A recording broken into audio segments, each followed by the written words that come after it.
Hey there, everyone, and welcome to another episode of the Earth Station One podcast. That's right, folks, we're back, and we've got a great one. We are looking at the film Maestro. It has been getting a lot of talk, there was a lot of controversy even before this film was even, any pictures or anything about a prosthetic nose. Really, folks, a prosthetic nose. There's so much more things. Was it a good movie? Was it a bad movie? We're going to be talking all about that. And we have a great crew to talk all about it. We originally were going to have Ashley Pauls with us, but sadly she's fallen ill and she'll be back next week with us. But we have in her place, Jeff Dwoskin's back. Welcome, my friend. How are you? It's so good to be here. Sorry, I had to bump Ashley to get. Well, so you're the one who gave her the virus. Got it.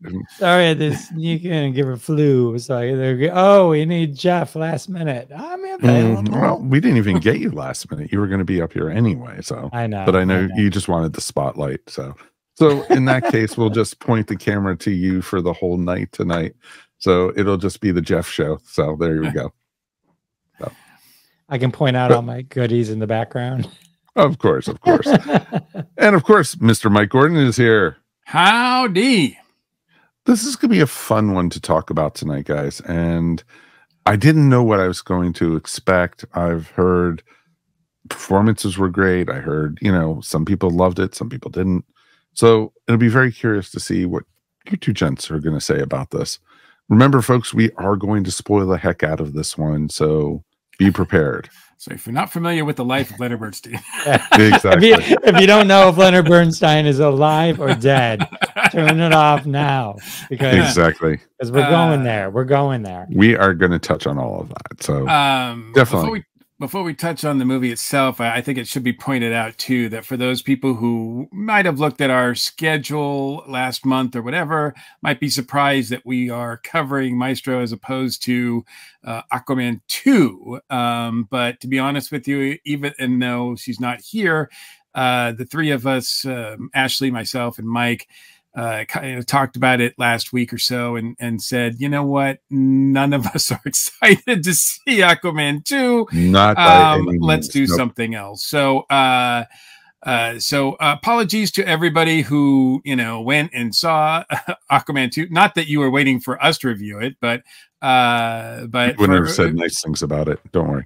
Yeah, I think we probably saved you some hardship if we had seen it. And whether or not we made a better decision or not, it should be interesting to talk about it when we talk about Maestro. But also in the beginning, we usually talk about box office. This is a Netflix owned and distributed movie.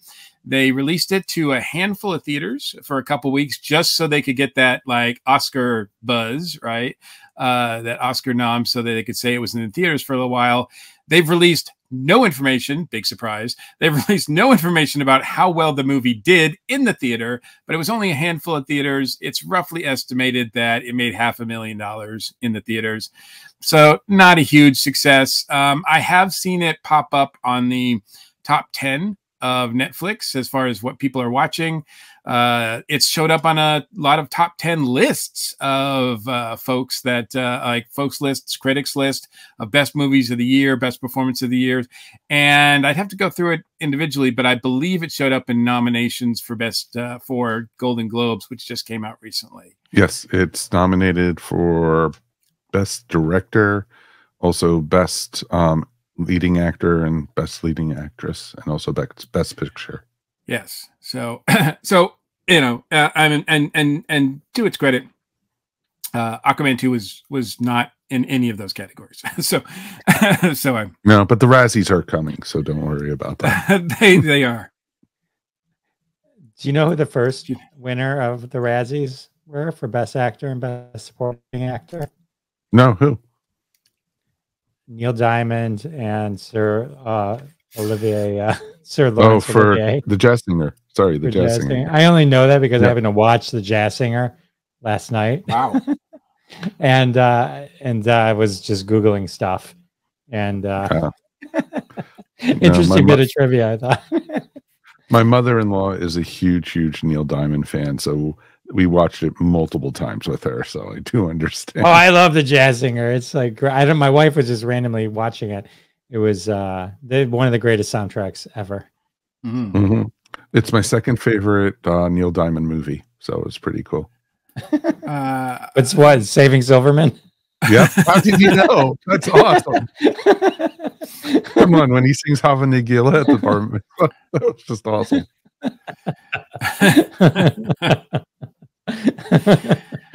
Well, getting back to Maestro. Yeah, we're getting. I think I'm going to be saying a lot in the next hour or so. But Jeff, we'll start with you. Did you have any sort of expectations going into this? How familiar were you with the subject matter as a documentary, or not a docudrama, we should say, right? As well as, Bradley Cooper's previous efforts. I didn't know much about it. I knew that, the controversy that people were, I'll call it faux controversy, that people were drudging up because of him playing someone Jewish, which if we want, we can have that conversation as well. I have many thoughts on that. But here's the thing. I think Bradley Cooper, like we watched like the rise of Ben Affleck as like this great director. Like I think Ben Affleck's a great director. Like he's made some really good movies, Anyway, forget that for a second. Bradley Cooper, I think, is just incredible. Like I thought A Star Is Born was unbelievable. I thought he should have won a little bit more for that, but just everything he did, Maestro is worth it to me. When I say, should you watch it? I think everyone should watch this movie. Do I think everyone will like it? No, but I do think that everyone should watch this movie because I think it's that well done. It's a great, I think, movie in terms of just acting and how it's shot, and just it's real. I just think it's, and you're watching like Bradley. I mean, Steven Spielberg and Martin Scorsese basically gave him this movie. They were going to direct it. When they saw A Star Is Born, they're like, no, you're going to do this movie. And so if talent like that sees it in Bradley Cooper as well, and you can see it to me in the film, I think he just shines. I mean, at that level, I think it's a great piece of art. Yeah, you mentioned Ben Affleck. He reminds me of a modern day Warren Beatty, actually. Writing, directing, acting, like being totally involved in the project. This was one of his dream projects for a long time. For those people who don't know, the quick version is that he's wanted to be a conductor all his life. So he was definitely passionate about that sort of activity. And when this project came, as Jeff pointed out, it was supposed to be directed by Spielberg. And Spielberg he said that he saw Star Is Born and he was like, you should do this. Scorsese did the same thing. They both stayed on as producers.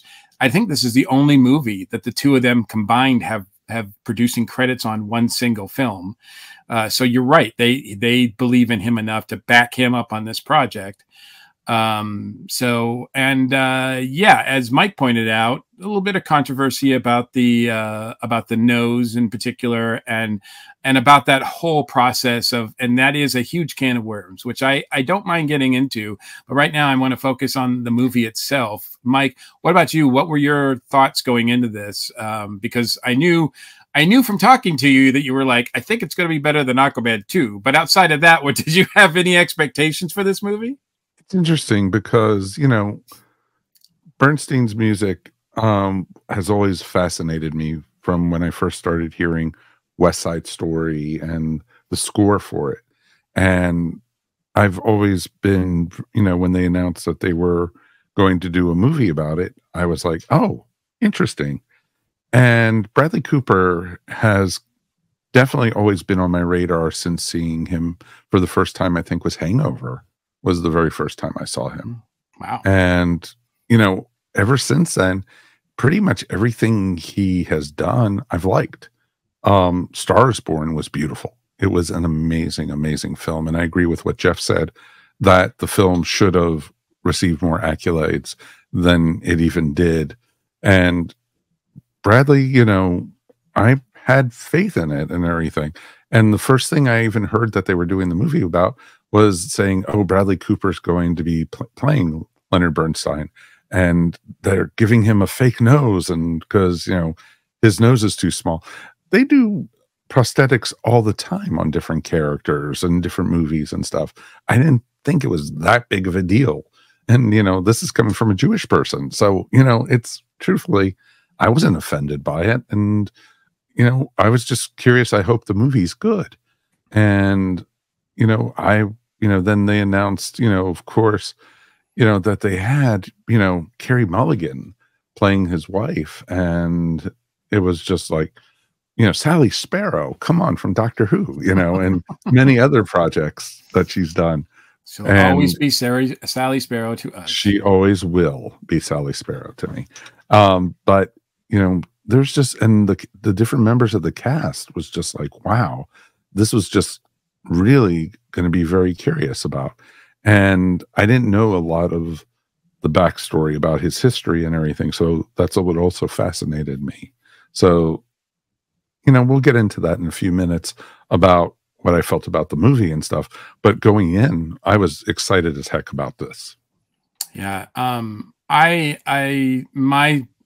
history, I guess, with Bradley Cooper goes to him being a regular on Alias. And to be honest, looking at Bradley Cooper in that series, I had no idea, couldn't even fathom the future that he would have as a actor and as a filmmaker. It has impressed me.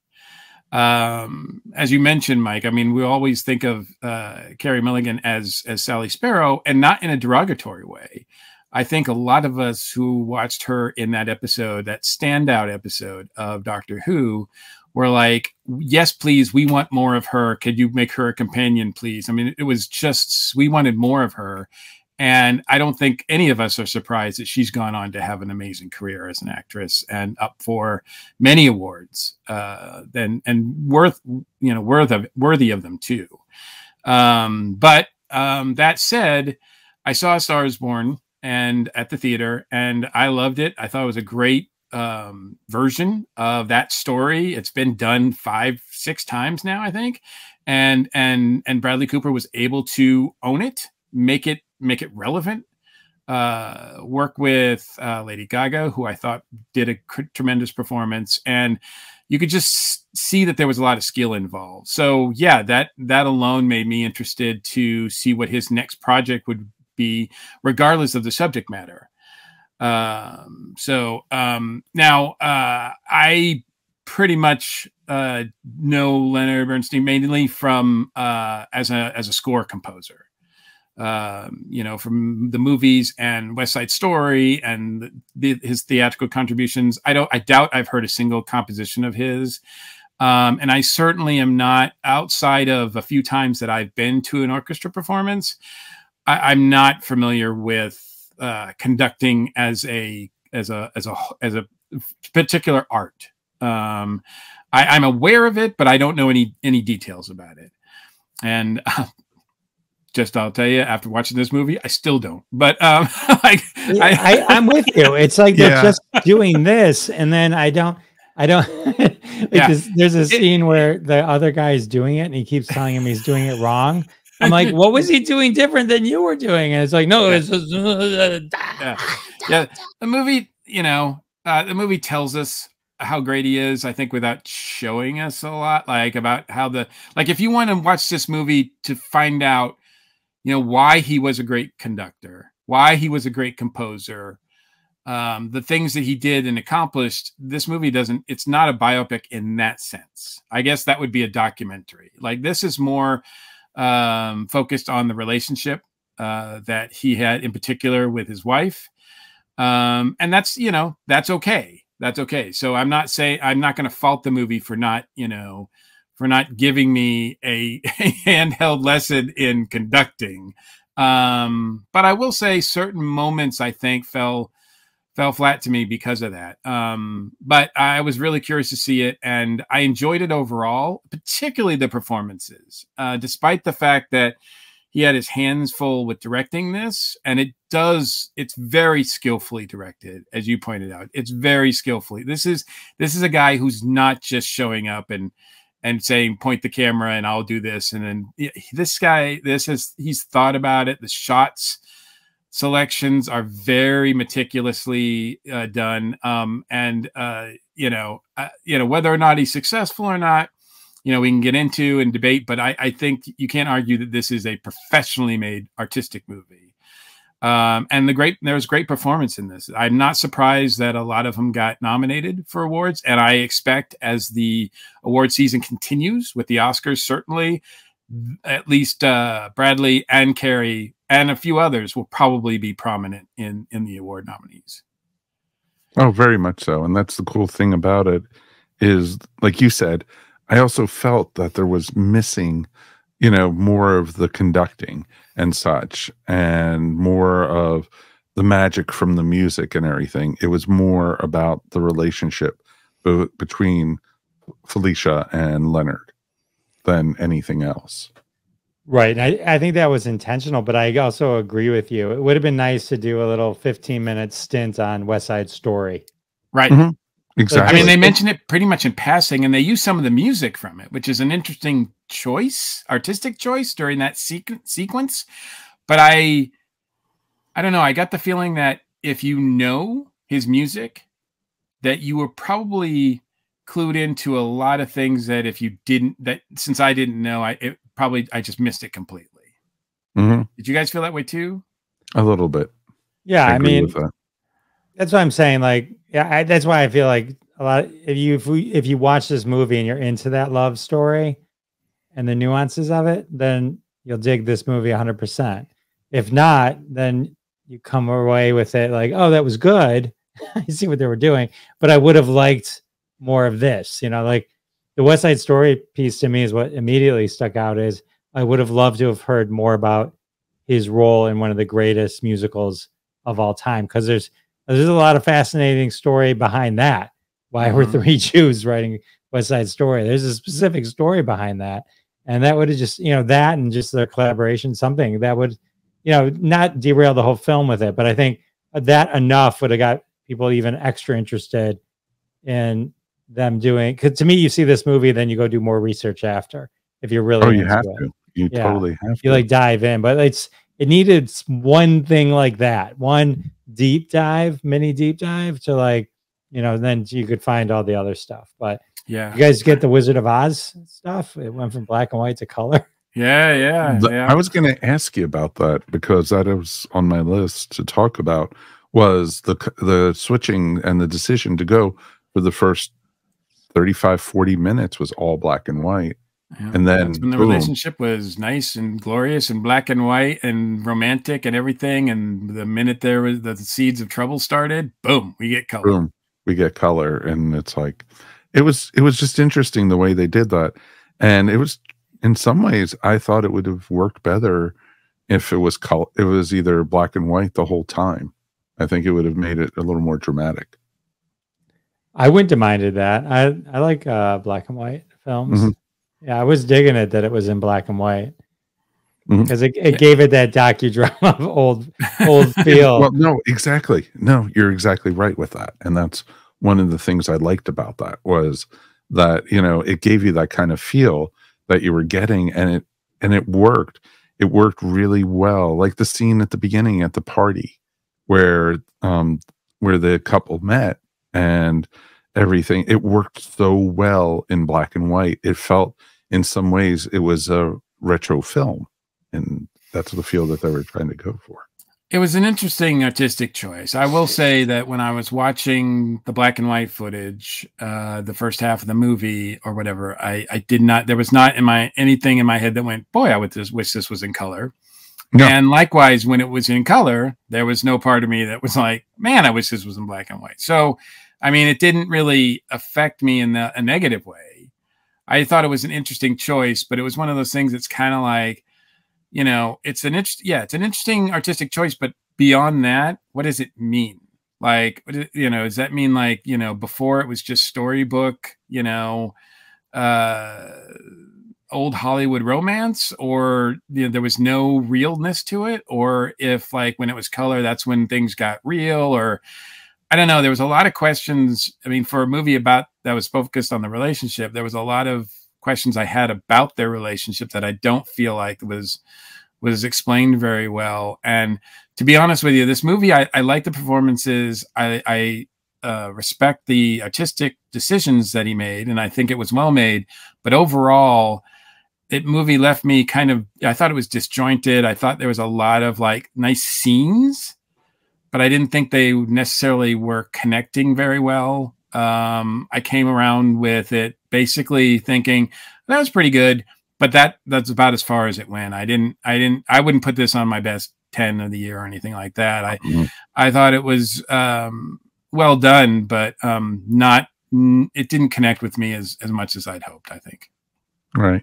It was interesting though, because I felt, it came out obvious that, Leonard Bernstein was bisexual right from the very beginning. And, right from the very first scene where he woke up when he got the call that he was going to be conducting back in the 1940s, that, he was in bed with another guy. And it was just like, there was no hiding from it, but the couple never confronted it until much later in the film. Was she turning a blind eye from it? Was she trying to hide up, just ignore it? And it was just, that kind of put me in a like a little, type of thing. Did the public not know that he was bisexual, or what? Well, probably not around that time. No. They definitely wouldn't, they wouldn't have him on TV if they were flaunting that. So that's for sure. I mean, back then you had to, unfortunately, even today, you kind of have to, consider that before you make a public brand of yourself, so to speak. Well, but I liked, like in the scene when they introduced Maya Hawke as their daughter, and it was real interesting, because the wife was saying the daughter had heard rumors when she was at camp, that about the father, and she says, you've got to, talk to her about it, but you cannot tell her the truth. And everything. That was a great scene, because that scene ends with Bradley Cooper's face so wanting to tell her the truth. And I was like, you keep waiting for it, right, Jeff? You're like, he's going to tell her. But I was just like, like face acting, just, it was so good.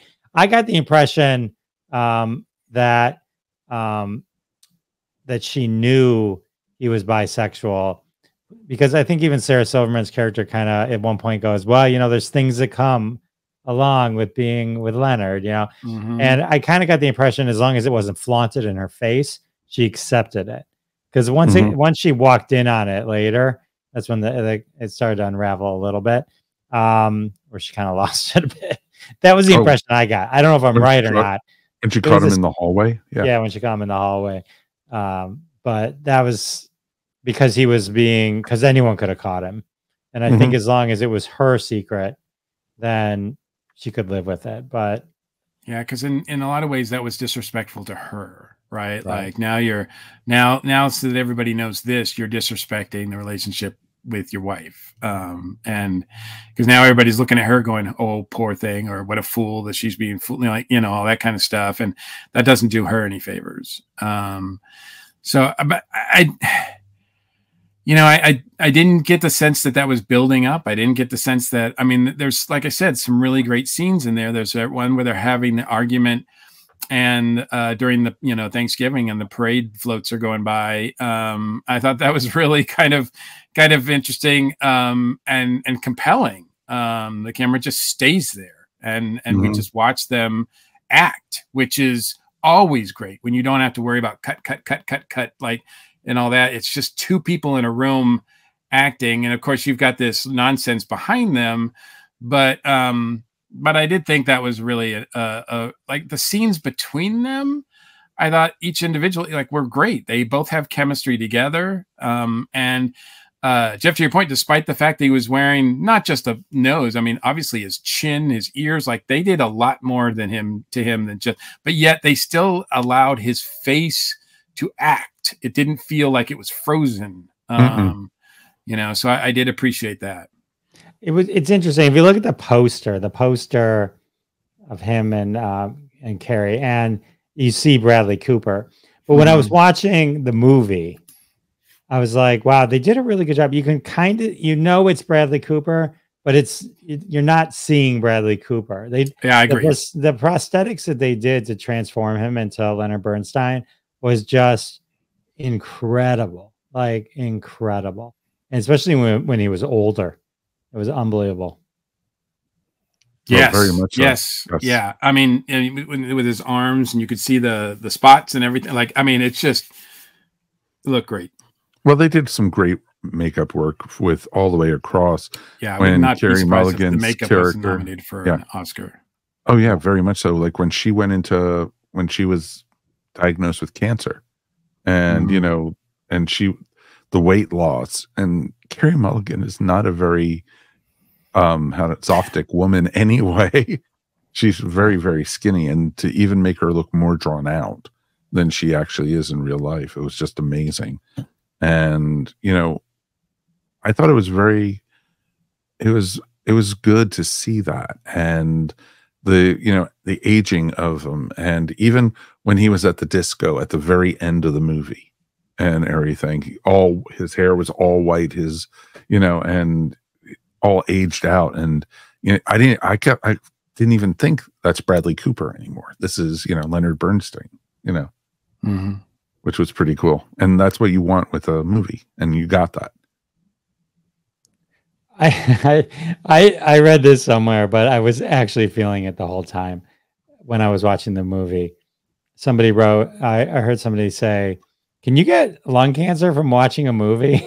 I swear to God, I felt that way the whole time. Yeah, there is so much smoking in this movie.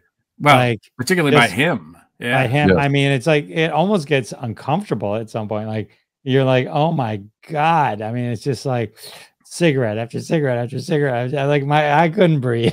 It was so even after his wife is diagnosed with cancer, he still continues to smoke. They both were. They both right were around like, them. "Oh right God, I got chemo and smoke." Yeah. But actually, that's fairly normal. When my mom had lung cancer, she was still smoking, at least 2 packs a day. It's a hard habit to break. Yeah, exactly. I know. I went through it. It's tough. And so, most definitely the cigarette industry is probably saying thank you for this movie because, there's just so much frippin' smoking in this film. Literally, it's just like cigarette after cigarette after cigarette. It's just like, God, that set must have been covered in ash, Yeah. Well, I do think, I don't know. I don't think they use like actual cigarettes now. I think now they behind the scenes they use something that's a little healthier than just giving them like Marlboros or something. But I don't know that for sure. I mean, I don't know what he was using. It's because most of the actors don't smoke anymore. What they use is it's like a substitute that's not. It doesn't have nicotine. It doesn't have anything. But I couldn't help but think that in addition to the fact that, the real Leonard smoked, that Bradley was just thinking like, oh, the smoke's going to make a wonderful thing for me to use artistically. Because, especially in the black and white footage, just like it does in the the movies from the 30s and 40s you watch when people are smoking, there's that sort of atmosphere that smoke usually invokes. And it is difficult. I find as a former smoker, I find myself when I watch, film noir that we talked about a few weeks ago, or a Bogart movie or something like that. Afterwards, I'm kind of like, man, I really would like the cigarette now. It's not going to do any harm, is it? Nope, it will. I looked it up real quick. Herbal cigarettes contain marshmallow root, passion flower, cloves, or jasmine. Well, it sounds like it smells nice. Yeah. But then when people in high school used to smoke the clove cigarettes, it's like So much nicer than smelling nicotine and tar and tobacco, you know. Yeah, but I used to smoke cloves, and those are a lot harder on your lungs. Yes. So I would not recommend those. Oh, the stuff I smoked was pretty bad on, you know, my lungs too back then. But I would not recommend smoking to anybody. I didn't smoke, but doing stand-up comedy, I sure breathed it in for many years before it got outlawed. In the clubs.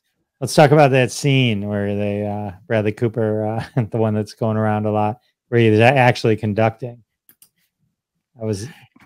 Absolutely. There's a scene. Anybody who's looked at, I saw an interview with Bradley Cooper, really great interview. Actually, I don't know if I'll plug it real quick. If anybody's paying attention to Variety, they're posting these like actors with actors, directors with directors interviews on their YouTube page, and they're fascinating. And they've got one with Emma Stone and Bradley Cooper where they're talking about each other's movies. And in that one in particular that I watched, Bradley Cooper talks about, again, he's been wanting to conduct his entire life. As a kid, he loved the idea of conducting. And so he, it was on his radar throughout his youth and actually later on. And he went through 6 years of training for this movie while it was in development, while he was writing it, et cetera, to conduct. And that scene where I think it's Mahler, right? That in the cathedral.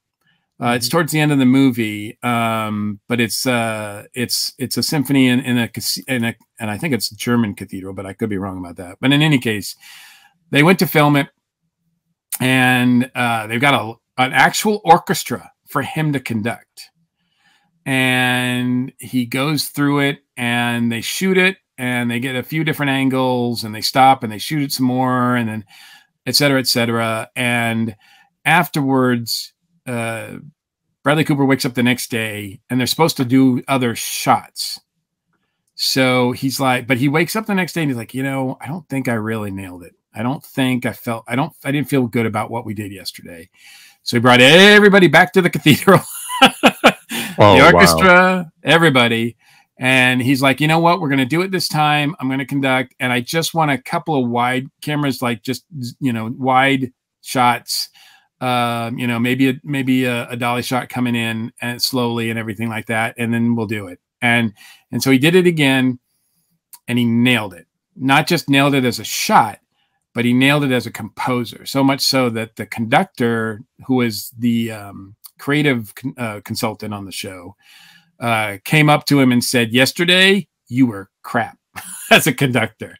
Today, I believed you could be a conductor. Like I believed you were a conductor today. Oh, that's awesome. Wow. It's a great story. And hearing that story made me appreciate that scene. But in the movie itself, there's no build up to it. It's just there and it feels kind of flat. I wish like his story about making it to me impacted me more watching that sequence than actually the movie itself did. Yeah, it's interesting you say that because even the first time where he's called out of bed from the gentleman, as Mike pointed out, it was just like, okay, what I mean? Like there wasn't really any build up to anything, what I mean? So it was just a story, and like things happened, and then they were over. You're right. Everyone's talking about that scene because they've hyper focused on that scene and everything that went into it, and how really good it was that you probably wouldn't have even realized had we not been told. Yeah, I mean, it's a 6 or 7 minute scene, and it's the only scene in the movie where we just watch him conduct for an extended amount of time. We get little snippets here and there, but that's the only time we just like through a whole. I don't think it's a whole song, like the whole movement or whatever, but still, it's a long enough period that we're like, okay, and it's supposed to mean something, and it kind of does because his wife's there, and they sort of come close to reconciling a little bit. You can sort of see that, like, you got a feeling that he wouldn't, in the movie now, you get a feeling that he wouldn't be able to do it that well if she wasn't there. Yeah, they have a nice moment after. Yes. Absolutely. I read that like you said, he trained for 6 years for that scene. And then the reason they didn't do many of those scenes was that because he felt Leonard Bernstein was so talented that he couldn't even match it. And so they Right. just focused on that one thing. Yeah. To kind of showcase it all. And they almost undo it, the hard work and everything that he puts in, by showing the real Leonard Bernstein at the end conducting, like right before the, like during the credits. So it's like, now that we see like the real guy, we're like, oh, yeah. Did we hear nothing from What's Love Got to Do with It? When Angela Bassett became Tina Turner, and then they bring out the same exact thing, footage of Tina Turner at the end, which I guess is a nice homage, but it totally, I totally believed she was Tina Turner. I believed he was Leonard Bernstein. And then you're just like, you're right. They show the real person. And then suddenly it's like, oh, wait a minute. Boom. I just woke up. Yeah. Go back to black and white. But there are generations of people who will, like myself, who will never be able to see the actual Leonard Bernstein conduct and this should be, in some ways, this should be like the closest thing that you can get. And like I said, I think Bradley, if that was his goal and his intention, I think he kind of failed there, because I don't really feel like I came out of it going, holy crap, that was, I mean, I really feel like if I'd seen Leonard Bernstein conduct something, I come out and be like, practically orgasmic or whatever, and after watching it in this movie, I'm kind of like, it's all right. I didn't feel like it was just all right. I respected it. And I think that one scene that we've been talking about in the cathedral, proved, how powerful of a conductor he was. And it was just amazing. He had the musicians in the palm of his hand, and they were following every move, and he was, guiding them through. And was it Mahler's Resurrection Symphony, and it was beautiful. It was just the power in that, and this, you could see the sweat on him and how much emotion he was putting into that, and it was just like, wow, that was, amazing. And yes, seeing the real, Leonard Bernstein at the end was just like, that's just a tease, man. So, but it was interesting. I respected him for what he did, and it, like you said, is it making me want to go see more Leonard Bernstein? Yes, of course it is. And there's performances out there on video that you can see. But it's, did I want to research his life more, find out more about the man? No, not at all.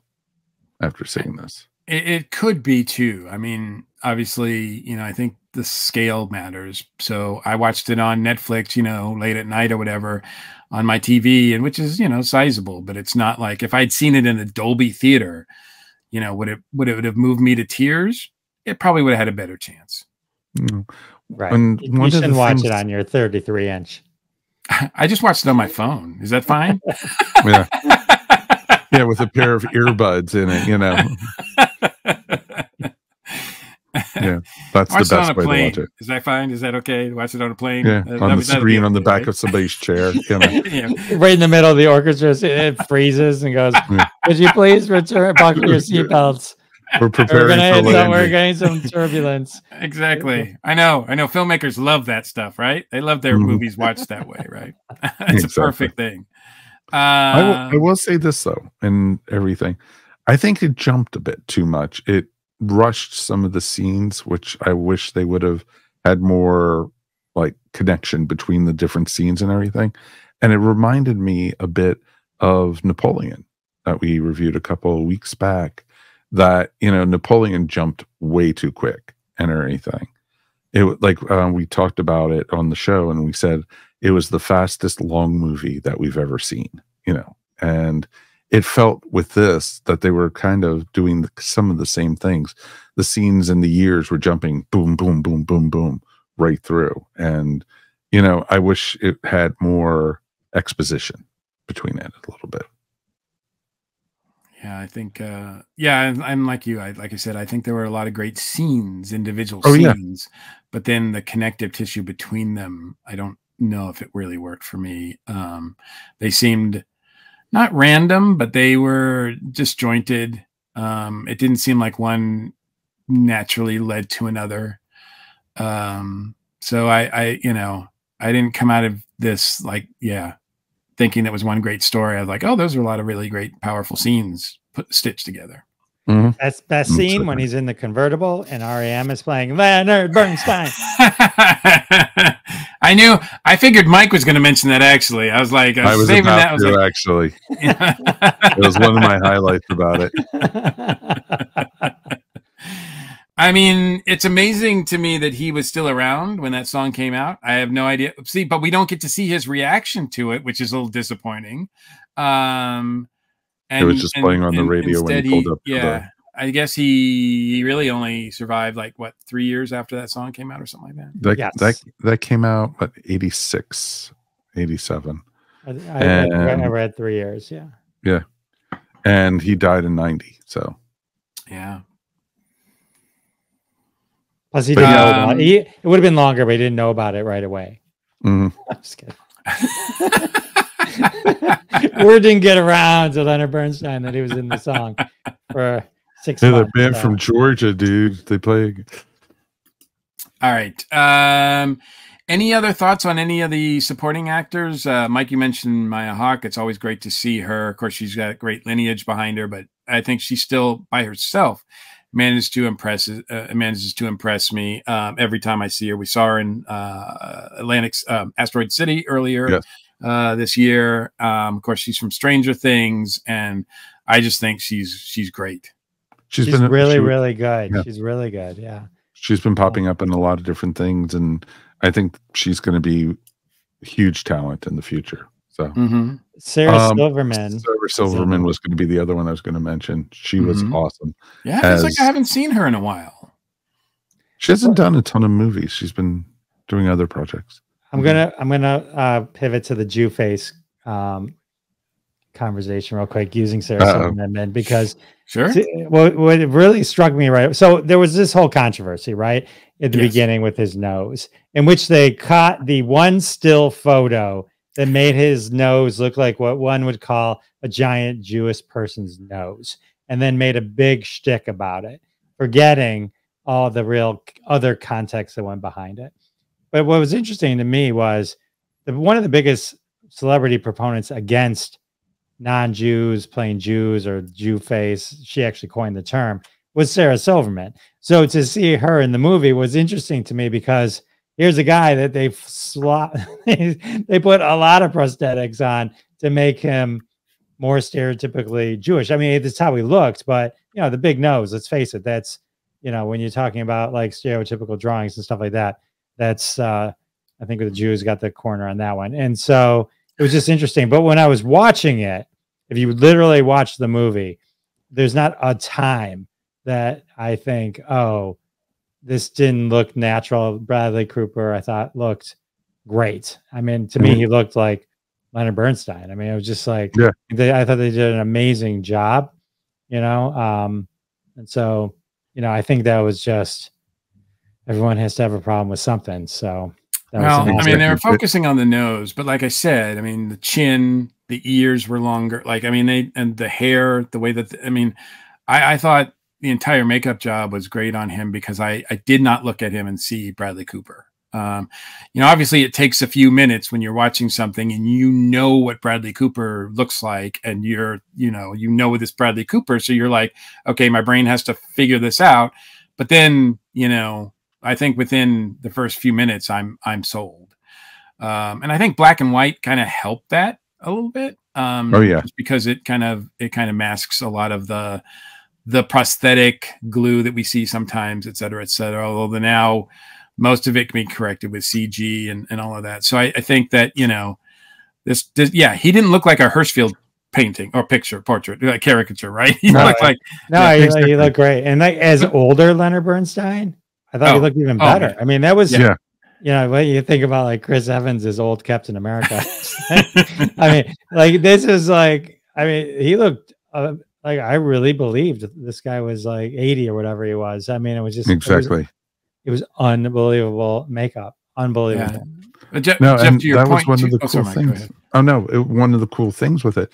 When I heard all the controversy over the nose and everything, I fully was expecting to see like a Jimmy Durante nose or something like that, or a Groucho nose. That's what they made you think of. Like, yeah, no, totally, they did. And then when I saw him on the screen when the movie opened, it's fine. It's no big deal. They're making a ton of BS out of nothing. Part of the conversation is, it's like there's this whole thing where like, you have to be whatever you are that you're acting, right? And it does, and so it does seem that the only exception to the rule are Jews. Non-Jews can play Jews, but everyone blows a fit over. But you don't see that for Jewish characters, right? It's like, it's fine. But I tell you, Bradley Cooper, Tony Shalhoub, they can play Jews anytime they want. And they're perfect. They were great. Bradley Cooper was so good. And it just goes to show you, like, when you're acting, it's the intent, it's the love, it's everything that you're putting behind this character. That's what matters. That was amazing acting. Bradley Cooper acted his ass off and brought Leonard Bernstein to life. And frankly, he did it. It was his passion. It's not like he just got the job and they slapped a nose on him. Like, this is something he wanted. This is something that he wrote this movie. He directed this movie. He wanted to bring this person to life. And all that has to be kind of factored in when you're having this conversation about who should play who and stuff. I want to add to that too, because it's not just Bradley Cooper that was getting under fire too, or the casting of Carey Mulligan, who plays Felicia Montalegre, who was a Costa Rican actress. And it's like, oh, we're just going to hire a British person to play. Now, I will say, as much as I really appreciate Carey Mulligan and I love the scenes of them together, and her acting in this, I did not get a Costa Rican vibe from her at all in this movie. She had a British accent most of it. So, I mean, it's one of those things that's kind of like, well, I don't try to assign, like, I don't believe personally, I don't believe that only people of certain ethnicities can play characters of certain ethnicities, because then you're going to put yourself in a box and everybody else in boxes that you can't break out of. So I think there needs to be some creative freedom. Now, as long as it's treated in, respectfully, I don't see a problem with it. There have been times when it's not been treated respectfully, especially the whitewashing that's been done in Hollywood for like the whole history of it. Right. But, so, I could see where people have concerns about the way that the casting is done in this movie.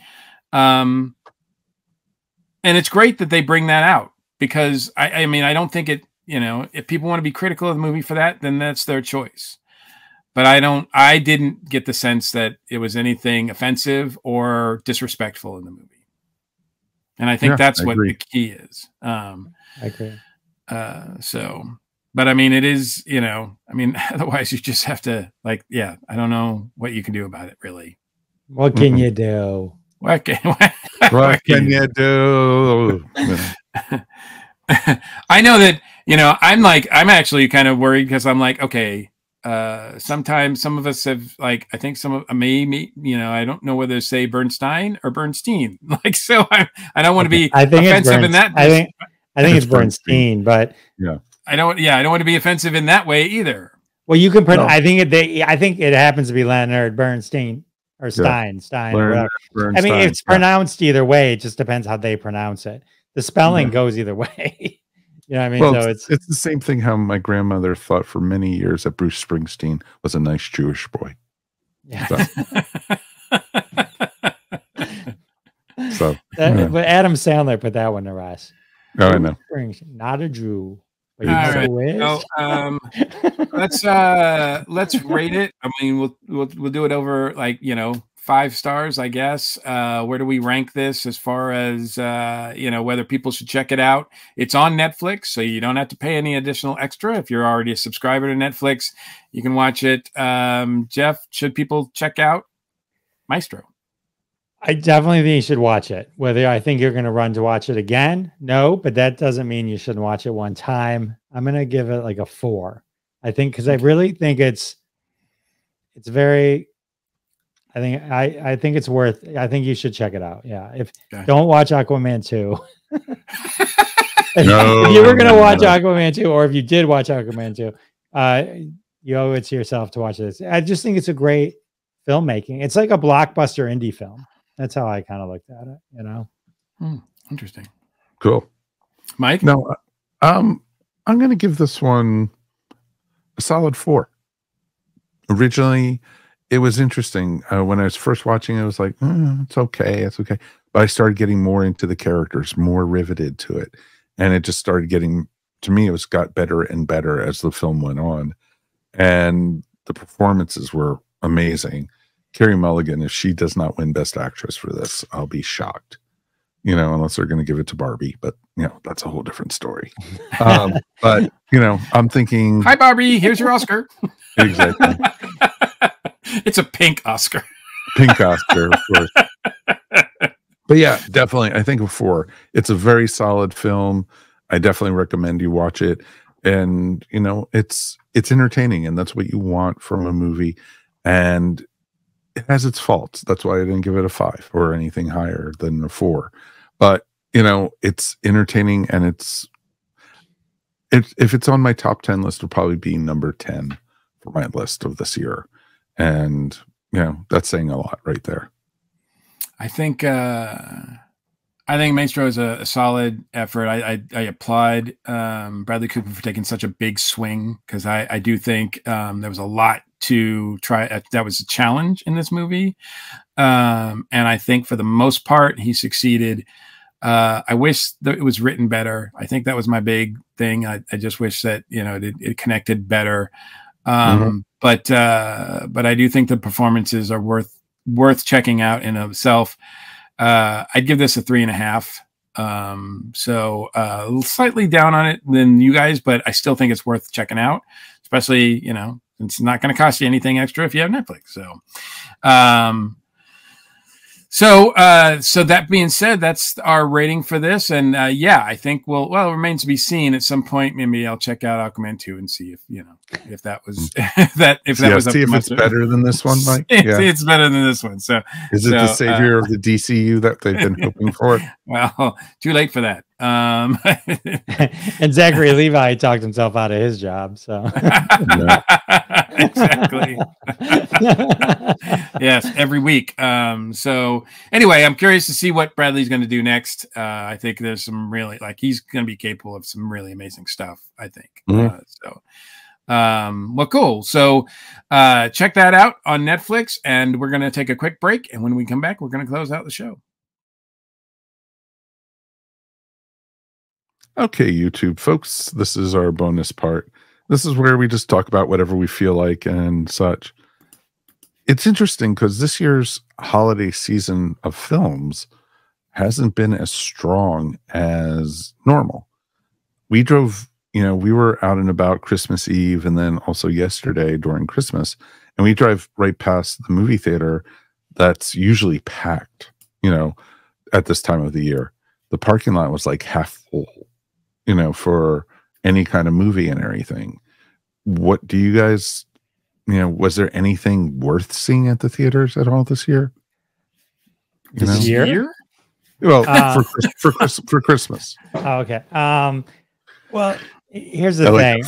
I watch everything. I watch everything at home now because I can't even deal with going to the theaters, and you got this person with their phone on and these people talking and stuff like that. I did hear Wonka was delightful. Did you guys see Wonka? Yeah, we did. We reviewed it last week, and we liked it. Yeah. Mm-hmm. And then I watched The Holdovers. I thought that was a good movie. Very good movie. I've heard great things about it because it's the same folks who did Sideways. Yes, same. Which is one of my favorites. Paul Giamatti is just the best. And What else was there? What other movies were there? I don't even know. Michelle and I saw Boy and the Heron, and that was pretty incredible. Miyazaki's probably his last movie. We'll see, but I mean, it was good.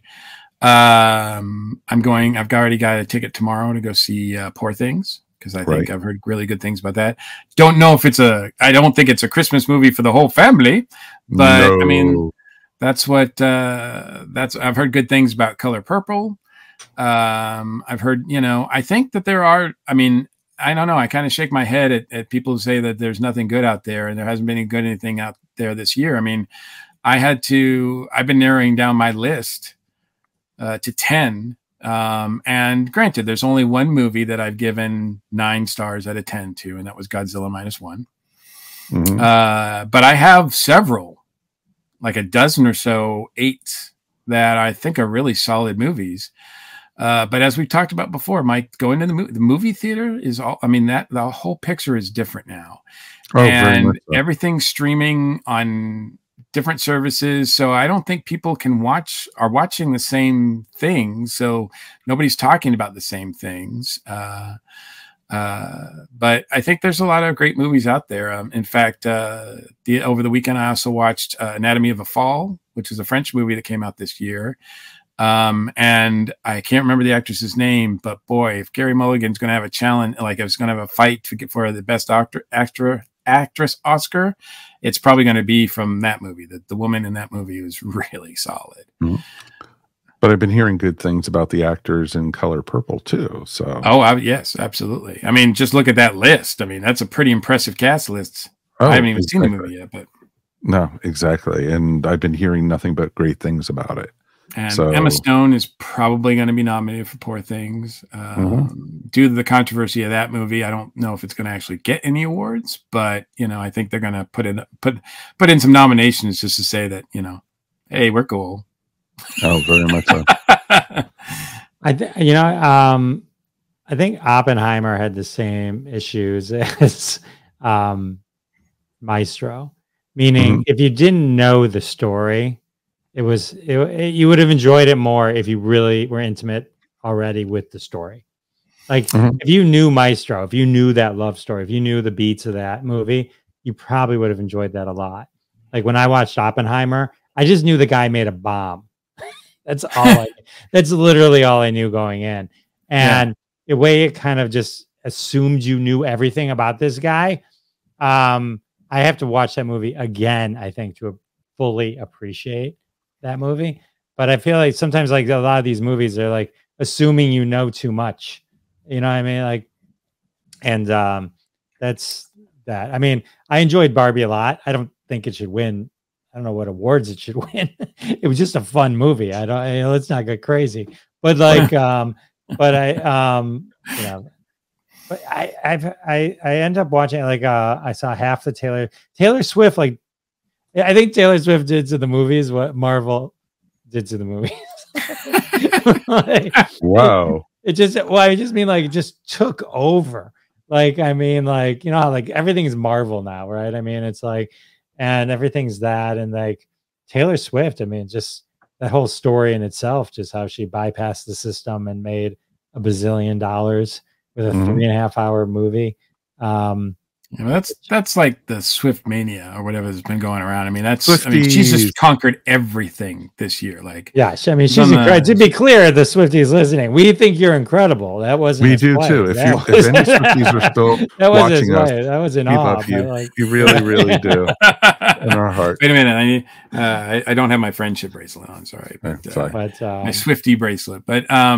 But no, I mean, I have nothing against what she's done or anything like that. But I do feel like, once you get on the Time, Person of the Year cover, like, once you've made that, be ready for the backlash, because I think she's right at the edge of like being oversaturated, and people are going to then they're going to be looking for what's next. I think just the way that things have gone, and historically, I think, that it has a time's up kind of feel to it. But the Kansas City Chiefs are thanking the Swifties for tuning in every week now. Yeah, absolutely. I mean, it's just, The ratings that's a crazy thing, yeah. you know. But I think, you know, Beyonce came out with her film this year too, shortly after that, and it didn't do really that well. So, granted, it was a little different, but still, it doesn't, you know, it didn't prove that, hey, concert movies are the answer. I mean, theaters are still trying to look for ways to get people back in the theater. And that's a challenge because, you know, Barbenheimer was a one-time thing. It was magic. But, you know, that was the big story, I think, of the whole entire year. I think the only other movie that came close to doing those kind of numbers this year was Super Mario. And, you know, outside of those things, I think people, you know, the theater needs help. So I definitely recommend people like look around and go to the theater because I still think there's a lot of good stuff out there. Mm-hmm. Do you think Oppenheimer would have made the $500 million that it made if it wasn't for Barbie? No. Barbie, I mean, they helped each other, but I think Barbie didn't need as much help as Oppenheimer did. Yeah, I think it's cool. I think it's cool that they rising tide. Oh, absolutely. Yeah. I mean, it's a good market. It was a good marketing thing. I'm sure the studios are trying to figure out how to replicate that. And, you know, people are not going to, it's not going to happen because it's going to be horrible when you'll be able to see them trying to replicate it. So we won't have an Aqua Maestro mix, you know? No. It'll be like Avatar 2 and something. Avatar 3 and then yeah, well, and we'll do our wrap up show next week for the year. So that's going to be, you know, kind of interesting where we land on certain things, but very much so. But I think it's one of those things, Mike, where people are looking for excuses not to go to the movies. And, you know, the fact that it'll be streaming like in a week, a month, or whatever it is, you know, even if it's 40 days, it feels like a week. So I'm looking forward to seeing the holdovers when it's streaming. Yeah. I just wasn't going to go to the theater to go see it. So, well, I mean, that's the problem, right? People should want to go to the movies to see movies. That's what they're like. That's kind of what their thing is, right? Movie I saw in the theater this year. I saw Back to the Future on Back to the Future Day. Oh wow! I thought so. We went to go see. Wait, that was the only movie you saw this year in the No, I mean, I'm sure I saw other movies, but I mean, but we went and saw that movie. Gotcha. They were playing it, and it was talk about a movie that's is still great. Yeah. Oh yeah. We went to see the reissue that they did of Stop Making Sense, the Talking Heads movie. Oh, nice. And that was just amazing on the big screen, and that was worth going to the theater to go see. And, yeah, I like some of these old movies when they play. I remember seeing like many years ago, The Wizard of Oz on a big screen. That was awesome. So. Yep, it's pretty awesome when you get to see, you know, in the format that they were meant to be seen. And yeah, everyone's getting big TVs nowadays anyway, but you know, it's still not going to beat the movie theater experience. Yeah, I mean, there's and Jeff, to your point, like, you know, I tend to go early in the morning, like, or in the afternoon, the first show, like on a weekday. So I don't get a lot of those like rude, you know, usually people who are going to see movies, who like to see movies, that's when they're seeing movies. It's not just like drag your kids to the movies. So, so I, you know, and, you know, some of the movies like, especially the wonderful, thing that we had with both Godzilla -1 and Boy and the Heron actually getting in the top 5 of a box office weekend. I mean, that's crazy that 2 Japanese movies would be able to reach that high, higher than any other Japanese most other foreign movies do at all, I think is a true testament to how bad the movie in the box office is, because they had that opening to do that. You know, people weren't going to see Hunger Games. They were going to see, you know, Godzilla -1, which I think that was probably the better choice. I know that was a better choice. And I didn't see the Hunger Games though. So nope. I didn't even know they were making another one. Then all of a sudden, there's a prequel to the Hunger Games. Okay. And Godzilla is really hot right now. I mean, did you guys watch Monarch? Yeah. It's an amazing show. Yeah, I'm about halfway through. Love it. And but their whole monster universe is great. You know, like it's a different thing than the Toho universe and what Toho's doing. And I like the fact that you've got a character that can do that can do both. You know, you can have fun with him, but you can also tell serious stories with him too. I think that's a true testament to that character, which should prove to Netflix that they should allow Zack Snyder to continue his DC. Stop. No. DCEU. No. You can have two things going on. We just proved it. We just talked through the thesis that it's very possible that you can have two things at the same time.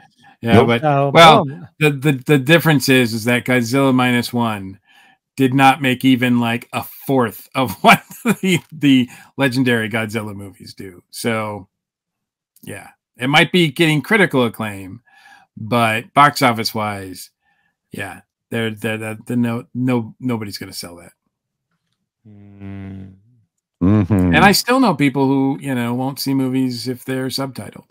So, well, I tell you, I only watch TV subtitled now. That's what I know. I mean, I do that too. A lot of times because yes, I'm old and I can't hear. Well, plus if you're watching like a British show, sometimes the accents or something. And so we did that, and then my wife couldn't figure out how to turn it off. So we ended up just started using it, and then we're like, "Oh, this is amazing!" And then you find other people. Oh yeah, we watch everything with captions. It's not great for comedies because the pacing of the captions usually kind of ruins the jokes, but for just normal stuff, and then you get to hear stuff like you learn things that you wouldn't have otherwise known. Oh, that was foreboding music. Okay. Oh, there was undistinguished chatter. Oh, okay. I didn't even hear them. Literally the same thing. Judy started putting on the subtitles when we started watching Outlander, and with the really thick Scottish accents, and then they just never went off. They've been on for every show since. It's helpful. You get distracted, especially if you're at home. And I'll tell you a story real quick. I was seeing Armageddon, and I'm sitting in Armageddon, just a random showing in the theater. And all of a sudden, I'm like looking around. I'm like, it's interesting. There is a lot of deaf people here because they're like signing back and forth to each other. They'll be like, hey, and they're doing the American Sign Language thing back and forth. And I'm like, it's just interesting. You notice things like this is just a lot of, and then it turns out I'm at a closed caption viewing of Armageddon. I didn't realize it. This was for deaf people. And so they're doing the cap. It was the first time I've ever watched a movie with captions. Was Armageddon with captions, and I was just like, oh, okay, this ain't so bad. Sometimes the words screw up the thing, you know what I mean? Because you read it before it actually happens. But yeah, that's my closed caption in the movie theater story. Just so. Well, there you go. And this is how we've started just talking the joys of closed captioning as you get older. I think it's a thing. I think there's like a lot of people that just don't talk about it. And people are going to write into you and be like, I thought I was the only one. Thank you for bringing this topic to life. And, you guys are going to We appreciate you guys. We really do. Yeah. So that's awesome. Okay, kids, let's wrap up the show. I think that's before we talk about, AARP. Or start going on a more old man rants. Exactly. Look, I don't think the joys of closed caption is for. Oh, I think people who are younger and more distracted, it'd be more helpful for. I think this could become a thing. He's backpedaling, folks. This is what it is.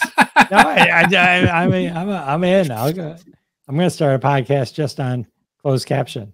The joy of closed captioning. And have a closed caption podcast. The ESO Network, the closed caption podcast. New on Earth Station 1. Exactly. what they used to do on you guys. Saturday Night Live during Weekend Update at the very first, they had and now we're going to have this for the hard of hearing. We're going and to now have this for the hard of hearing. Exactly. They had Garrett Morris down in the corner yelling it out. Yeah. It was just awesome. Classic. Okay, now we're dating ourselves really badly. All right, let's close. I had to dig up all those things. I'm like 20 years younger than these guys. Yeah, sure he is.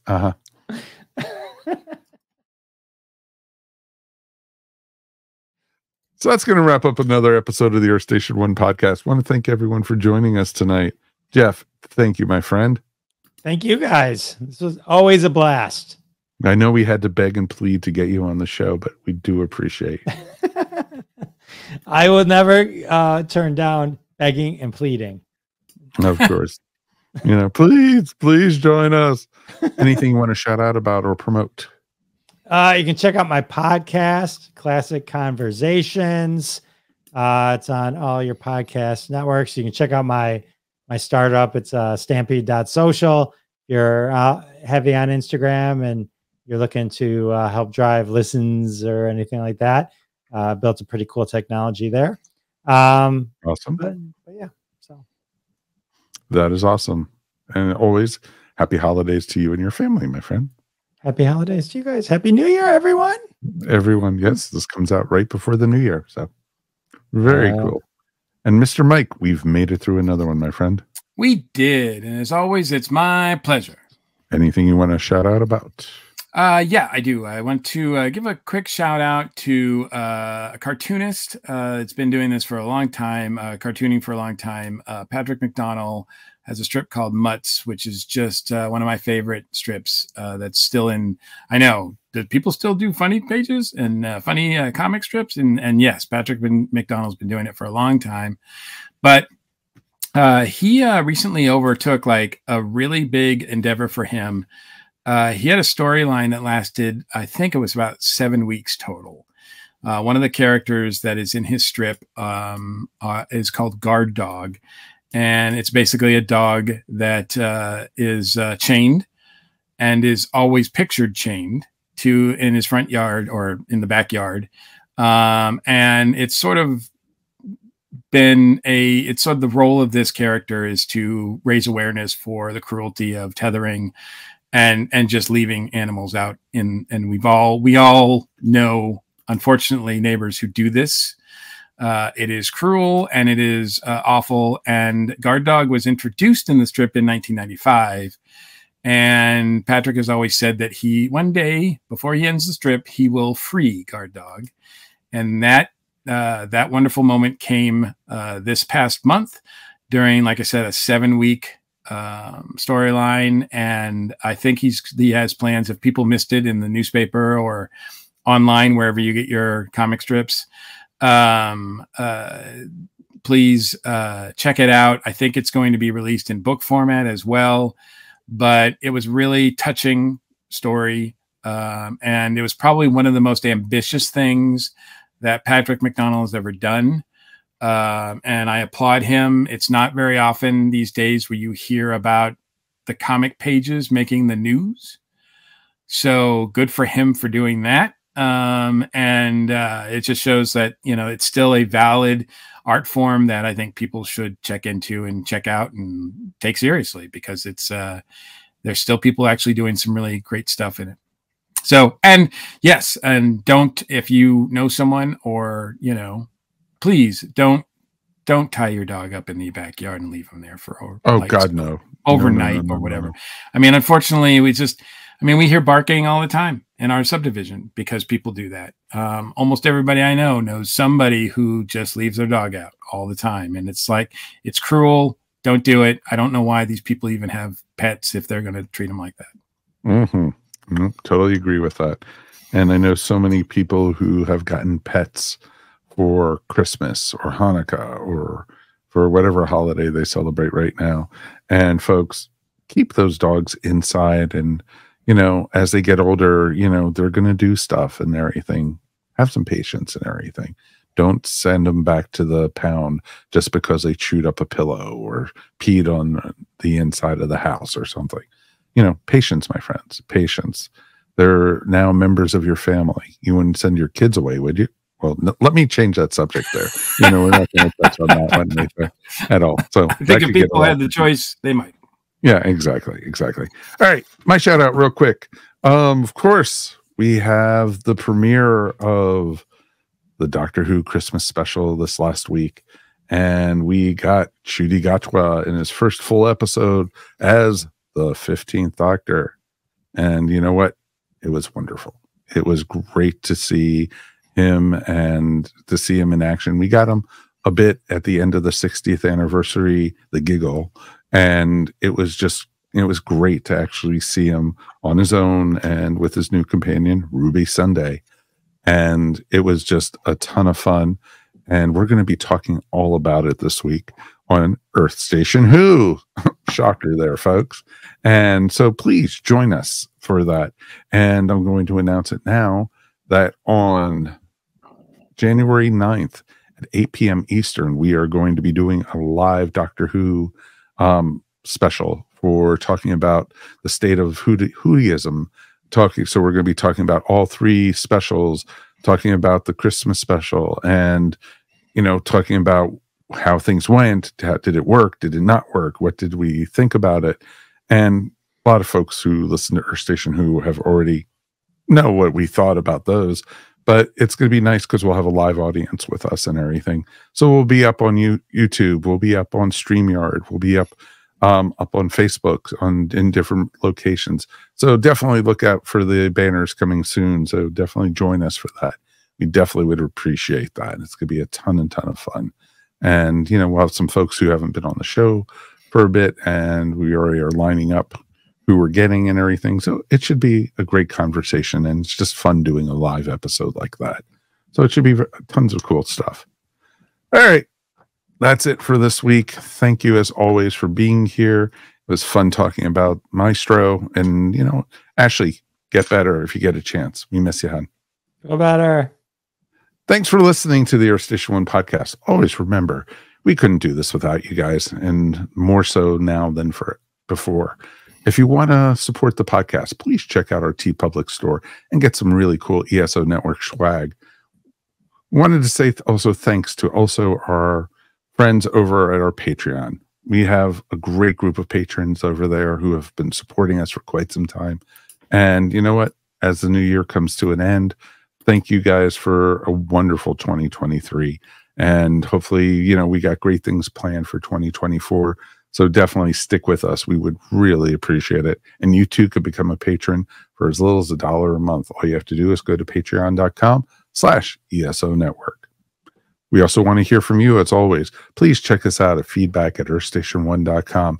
Write us. Tell us what you think about the show. Tell us what you want to see us do over the next couple of months, years, whatever, because, we got a lot of things planned and we got a lot of good things going on with the network. So, you know what? Definitely check it out. Remember, you can find Earth Station 1 wherever fine podcasts are found. And now we are up on YouTube Music. That's right, folks. We can be heard through the YouTube mobile app, and that plays music and such. And it's pretty cool. We're up there with a lot of other podcasts from the ESO network. So definitely find Earth Station 1. And of course, if you're watching us and you've made it this far into the video up on YouTube, thank you. We do appreciate you. Please, rate us how many stars you want or wherever you're listening to it. And of course, give us a thumbs up on YouTube. And also, if you made it this far, like and subscribe. We would really appreciate it. On behalf of myself, Mr. Mike Faber, Mr. Jeff Dwoskin, and of course, howdy, Mike Gordon. Thank you so much. We will see you here next time on the Earth Station 1 podcast. Everyone, have a happy and safe new year, and we'll see you in 2024. Peace, and we are done.